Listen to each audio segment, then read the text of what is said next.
The defendant began to dismantle the case like a seasoned lawyer, and Judge Grayson realized he was sentencing a naive teenager. As the gallery of the Los Angeles County Courthouse was full with onlookers, the air became heavy, almost suffocating. Chattering amongst themselves as they observed the defendant's table stood way too tall for the young man standing next to it, who had his hands in his pockets and his chin slightly up to demonstrate that he wasn't scared. The allegations against 19-year-old Jalen Dawson, who is accused of grand theft auto and resisting arrest, were grave.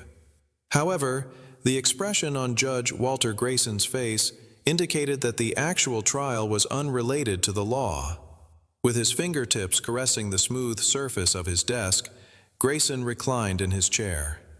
With his mouth contorted into a combination of a smirk and a sneer, he glanced down at Jalen through the frame of his spectacles. "This isn't a debating club. Are you seriously thinking you're an expert on the law?" His tone was caustic and humorous. The bailiff, stenographer, and even the prosecutor couldn't help but laugh as they joined in on the courtroom prank.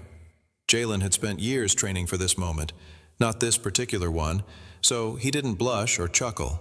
While his peers committed basketball statistics to memory, he became intimately familiar with the courtroom, which led him to unexpectedly find himself in this position as a defendant. He engaged in mental mock trials to commit case law to memory as his friends played video games, playing make-believe courtroom battles with his mother Denise Dawson, who had a successful paralegal career spanning more than 2 decades. And Jalen had been hearing tales about judges showing favoritism and prosecutors taking shortcuts since he was a little boy. He had learned everything by the time he was 14 years old and could dissect a trial, unlike some defense attorneys who hardly attempted. Superior to the majority of law school students, but it was of no consequence to Grayson. To him, Jalen was merely another troubled youth. The judge sighed and opened the case file. "I have a golf game at 2, he said, and the audience chuckled once again. Jalen's lips twisted into a subtle, almost unnoticeable smirk, albeit this time something was different. Because prosecutor Mitchell Carrington had not yet recognized that Grayson had made his first error in court. Mitchell Carrington, tonic set, behaviorist and Needforker, stood up from his seat with the confidence of a champion. His tie was fastened precisely, and his suit was clean. With an air of polished assurance, befitting someone who has practiced this speech ad nauseum, he spoke to Your Honor. The state will establish conclusively that defendant Jalen Dawson was apprehended while riding in a stolen car. The suspect was chased through downtown by police in an A2022 Audi A6 that had been reported missing just hours before to his capture. His fingerprints were discovered on the steering wheel at the scene of the suspected fleeing before his capture. According to the prosecution, the evidence is conclusive, and the remarks carried significant weight. On the surface, the whispers among the gallery goers sounded damning. A stolen vehicle, a high-speed pursuit, and Judge Grayson peered over the bridge of his spectacles at Jalen. The prosecutor redirected his attention to Carrington and continued walking toward the jury box, his sneakers clicking as they made their way. Potentially, the defense will attempt to persuade you that everything was just a misunderstanding, and that Mr. Carr, when Dawson first locked eyes with Jalen, he was a victim of circumstance. But let's be honest, he was no revenant. The atmosphere in the room grew increasingly tense as Judge Grayson drew in closer to the victim. With his chin resting on his palm, Jalen remained motionless while Carrington persisted in paging through a stack of documents. Officer Daniel Ruiz, who was present when the defendant was driving, has testified before you, Honorable Court. The car was confirmed to be stolen before he tried to run, and the arrest was made according to the book. I think most individuals in this room would agree that the way Grayson nodded and exhaled through his nose was rather simple. The case was rather straightforward: a stolen car, a pursuit, and an arrest. Nevertheless, Jalen had devoted an inordinate amount of time to studying trials for them to remain oblivious to the flaws. He patiently observed, waiting.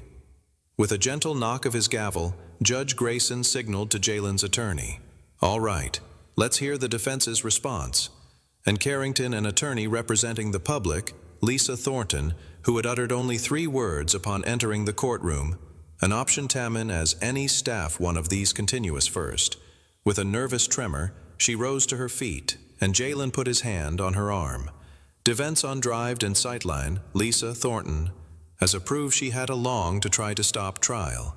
Jalen finally spoke out when he said, "I'll be representing myself," after she paused and sat back down in silence. The room fell into eerie silence as Grayson gazed at him, his expression betraying his amusement. Jalen maintained a steady, calm voice. 8-8 sex. 8-8 trex. A low sound resounded across the courtroom, and the bailiff's brows arched in surprise. "I intend to defend myself." While said, Jalen guards after sees, as when the Ute and Christ smile representing them, "This ought to be entertaining," Carrington thought to himself, as his smirk briefly wavered before he emitted a piercing laugh. Care. Reform ease on prevailin', training does model lane. When Jalen took his first step forward, though, nobody was laughing, because a paradigm shift was on the horizon. Seize on characters, the long times of representing upstationed, and he is action stars within mind, used to hand-a-turned capiation, Willie. With his hands remaining in his pockets, Jalen shifted his posture as the courtroom's weight descended over him. "I had essential batines on good thing." He said, "Batines on good thing," when he is guys on how much true sin. "I was the one driving before I was caught, you know," and Carrington let out a frustrated sigh. "That's correct." Jalen did indeed nod, acknowledging that the testimony was included in his report. Judge Grayson glared at him before turning to him, saying, "Your Honor, I move to dismiss that testimony as evidence." Jalen extended his hands toward the table where the prosecution was sitting, marking the first occasion he had done so. A moment of perplexion flashed across Carrington's countenance when he realized that Officer Ruiz had no idea I was in that vehicle. In fact, he wasn't even on duty when the pursuit started. "Jalen made some progress, Your Honor. If the court gives me permission, I'll bring it up." "What are you talking about?" "If Officer Ruiz claims in his report that he saw me in the car that night, I would like to request that his GPS records be reviewed. I have a hunch it won't, now that he let the term dangle in the air. Otherwise, it should match his location history." Grayson scowled and glanced at Carrington as the whispers in the gallery intensified.